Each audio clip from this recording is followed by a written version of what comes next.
consagrados, tudo certo? Primeiro episódio do YouCast, trouxemos o professor Eric, que é nosso professor aqui na UMJ, professor de Direito, né, nas modalidades Direito Digital e Direito Civil, vai conversar um pouquinho com a gente para contar sobre essa nova onda, né, dos algoritmos, da inteligência artificial no campo jurídico.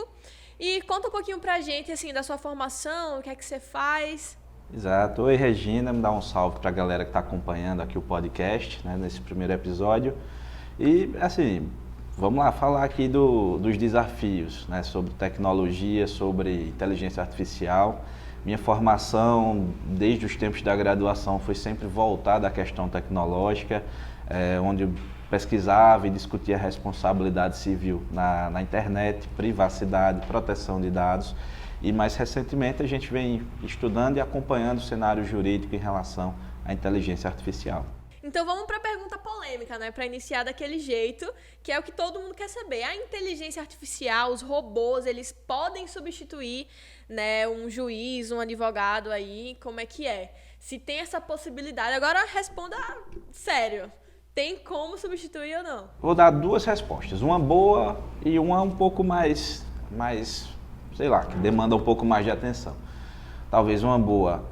Temos muitas atividades que ainda, de acordo com o nível tecnológico da gente, até daqui a alguns anos, o ser humano realmente ainda é extremamente necessário, é indispensável. Se pensar nas atividades judiciárias, hoje a gente demanda muito da capacidade humana, certo?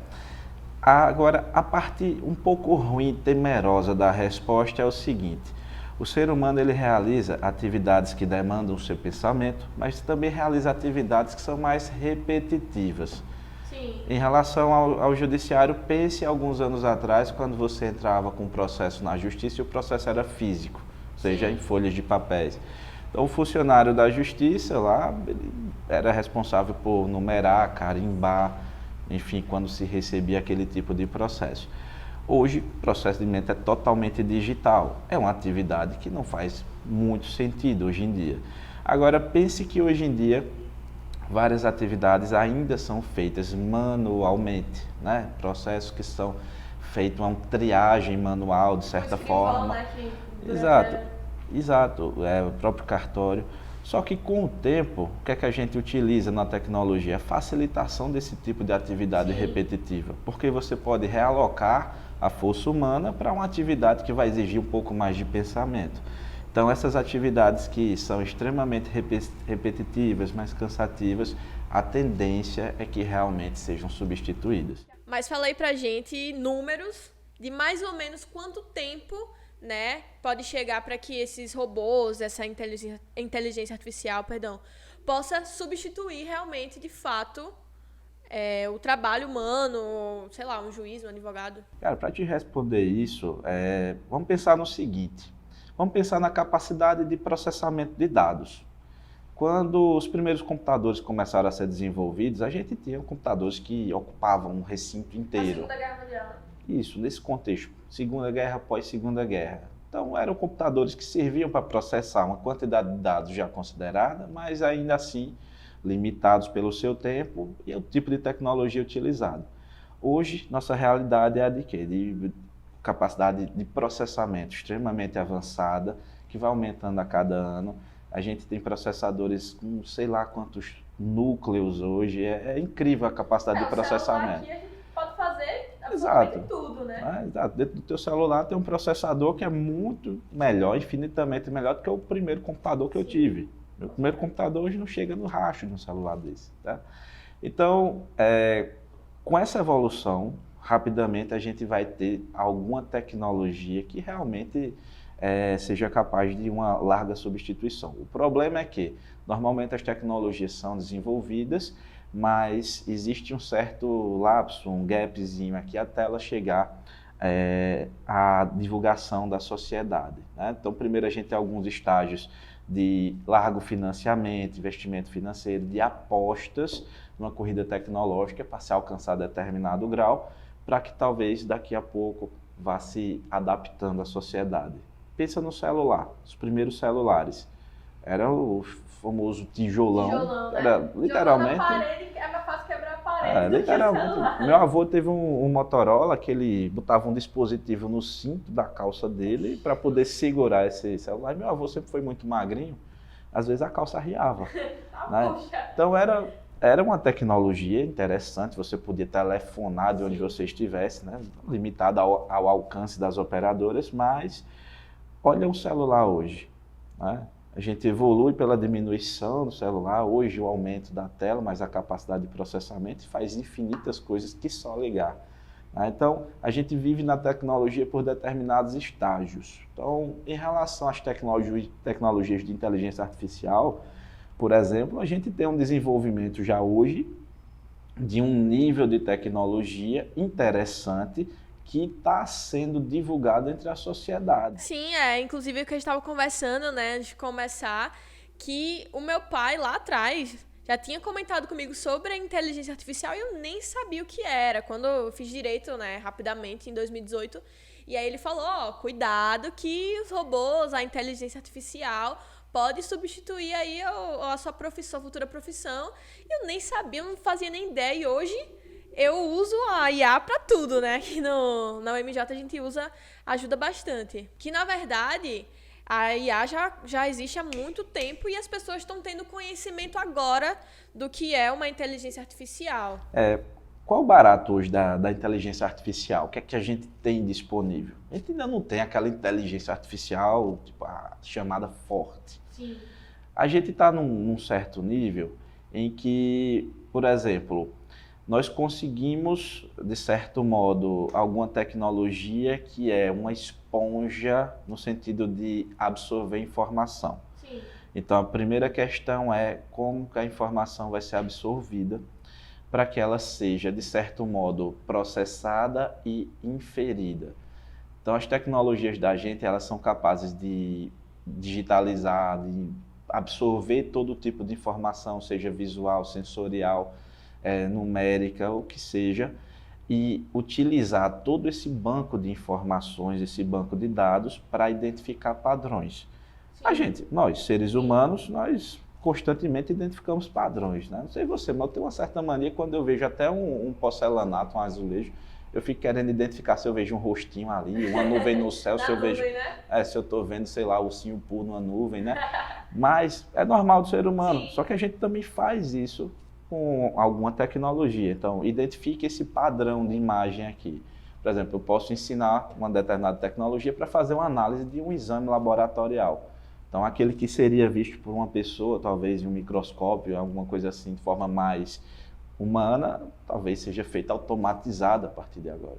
Então pode substituir qualquer profissão. Então, não só exato, não só no ramo do direito, não. Na verdade, o que a gente está vivendo é beirando uma certa revolução tecnológica, uma nova revolução tecnológica. Então, aquela história de os robôs vão dominar o mundo, então pode ser real.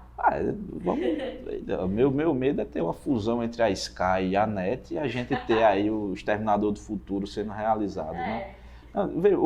Na década de 80, o Exterminador do Futuro chega ao cinema, né, como um filme futurista, trazendo uma temática, né, um certo futuro em que as máquinas assumem, né, sua certa autonomia, né, como é posto no filme, e começam a enxergar os humanos como uma praga. Né? Isso assustou muita gente na época, né? Eu também. Minha mãe não deixava ver esse filme não, porque eu tinha pesadelo de noite. Né? Sério? Como não é da minha época, mas eu já assisti, eu conheço. Me chamou de velho. Mas... Ao vivo. Mas veja, esse terror, né, as máquinas, outros filmes acabam tratando disso, né, séries. O Black Mirror é uma série que constantemente... Atual, né? Black Mirror, na verdade, ela é uma grande brincadeira que seus diretores fazem com a sociedade. Eu sempre digo aos meus alunos nas aulas de Direito Digital o seguinte, aquela série, beleza, é ficção científica?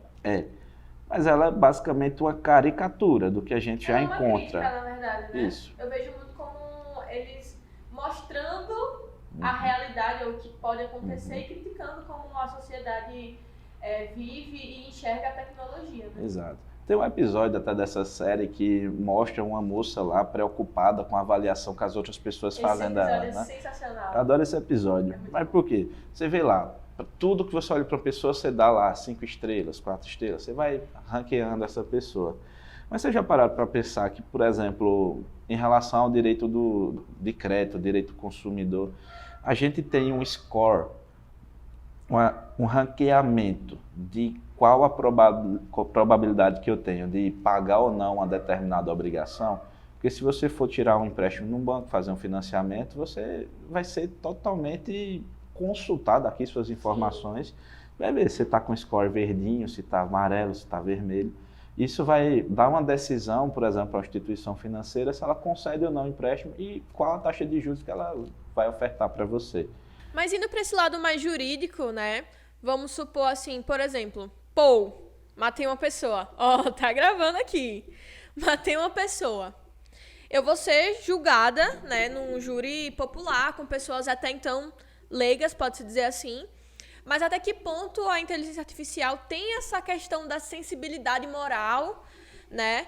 Até que ponto é ético para julgar uma pessoa, por exemplo?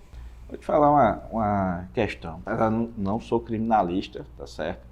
Eu sou da área do direito privado, mas, veja bem, quando a gente está discutindo, por exemplo, um julgamento desse, né, o tribunal do júri, o que está em questão ali é a liberdade do indivíduo. O crime foi cometido, uma vida foi ceifada, coisas graves que realmente acontecem, né?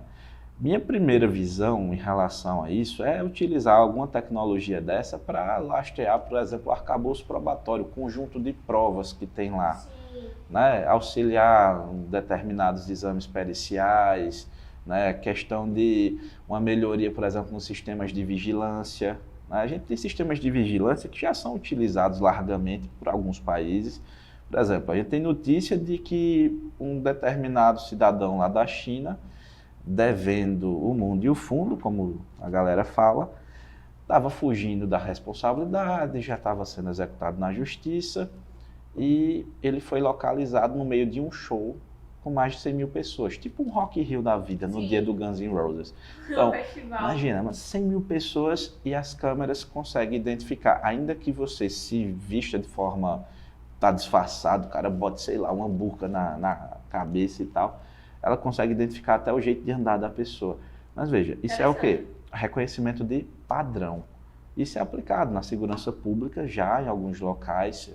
Não sei exatamente como isso vem sendo utilizado no Brasil, porque depende de investimento. Sim. Alto investimento, na verdade, pelo poder público. Mas veja, isso pode ser extremamente interessante para elucidar algum tipo de caso. Né? Talvez ou livrar a pessoa antes de ir para um júri, ou ajudar a condenar alguma pessoa. Né? Eu vejo dessa forma. Em relação à questão de se vai decidir ou não, então, para que a gente tivesse qualquer tipo de utilização nesse sentido, seria necessário mudar o nosso conjunto de normas, o que ainda não seria... A Constituição? A Constituição, os códigos, enfim. O Código Penal, né? Penal, processo penal, Código Civil, o que fosse para poder aceitar esse tipo de coisa. Por exemplo, eu tenho um juiz e ele vai julgar uma causa, ele bota lá na ferramenta, ela pode decidir por ele.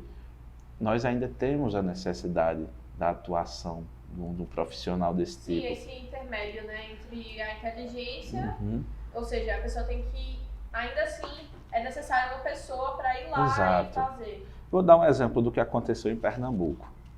Lá no Tribunal de Justiça do Estado, os servidores desenvolveram uma inteligência artificial chamada Elis. Eu acho que era o nome da filha de algum desses servidores. E o que ela fazia?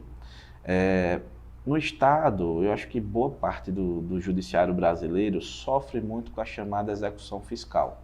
O Estado está tentando cobrar os tributos, enfim, aquilo que ele entende por crédito dos devedores e utiliza esse processo na justiça.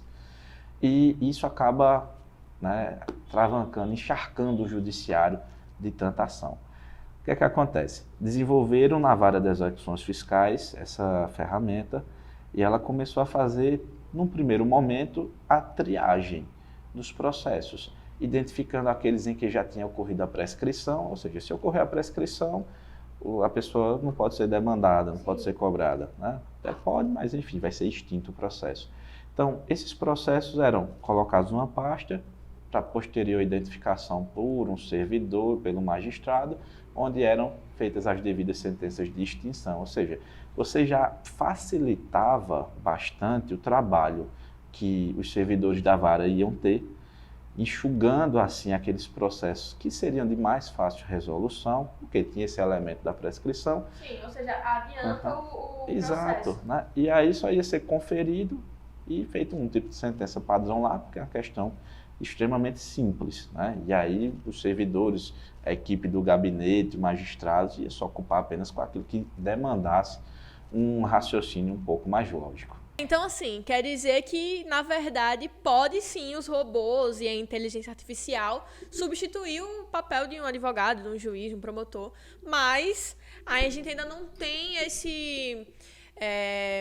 ainda precisa do auxílio ali, do intermédio de um ser humano, por exemplo, para que possa chegar nisso, né? No caso, a gente pode concluir que seria isso, então. No direito, por exemplo, a gente precisa ter um nível de raciocínio, né, de forma a interpretar as normas, e quando eu vou aplicar a norma no caso concreto, quando eu vou ter a lei, ter o direito, enfim, todo o nosso sistema jurídico, eu quero resolver um caso. Nem sempre a forma de aplicar vai ser pegando a letra da lei e fazendo o famoso cara crachá. Existem formas de interpretação que envolvem todo o sistema jurídico, que envolve o processo histórico de elaboração das normas, que envolve a finalidade das normas. E isso vai para uma atividade mais criativa, humana, do que propriamente só associar uma lei a esse tipo de aplicação. Seria uma coisa bem rasa, então, né? Exato. Não teria, por exemplo, a transparência que tem se for um ser humano com um cérebro que pensa como o nosso. Seria um pouco mais complicado. Aí a gente talvez precisasse de um tipo de inteligência artificial mais refinado, mais forte, que é coisa que a gente não tem. Um tipo de inteligência artificial que filosofe Sim, entendi. Então, quer dizer que precisa realmente ter essa mudança nas normas. Mas você acha que tem a possibilidade ainda de, sei lá, alguém, bater o martelo, vamos mudar a Constituição, vamos mudar o Código Penal, o Código Civil, enfim.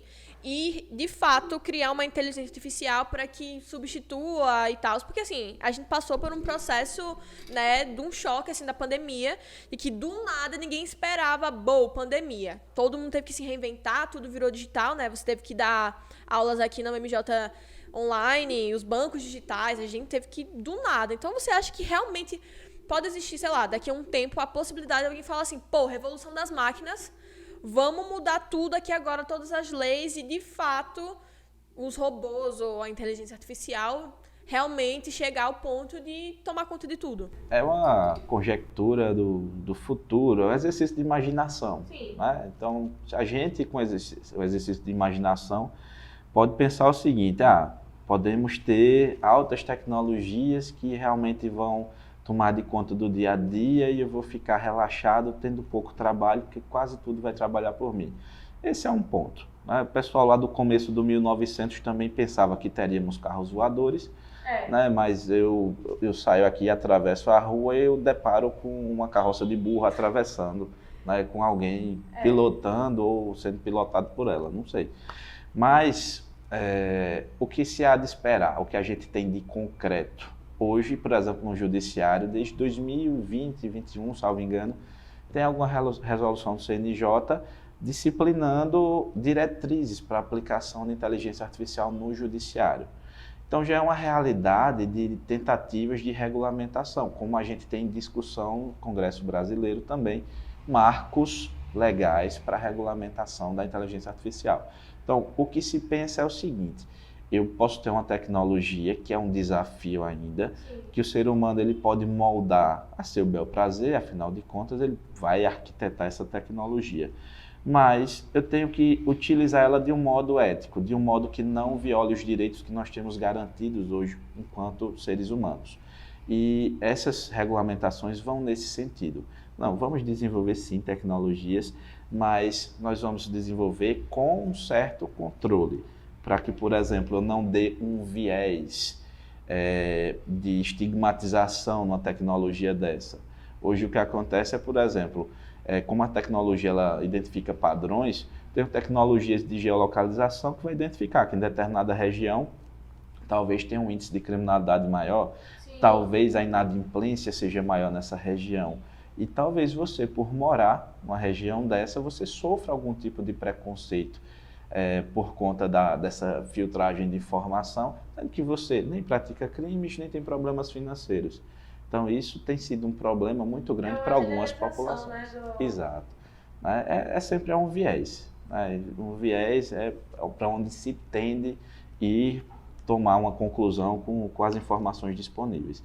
Só que os seres humanos, cada um é um universo, a gente não tem uma padronização nesse sentido, tá? Porque você está vestindo uma camisa de um time e você não presta.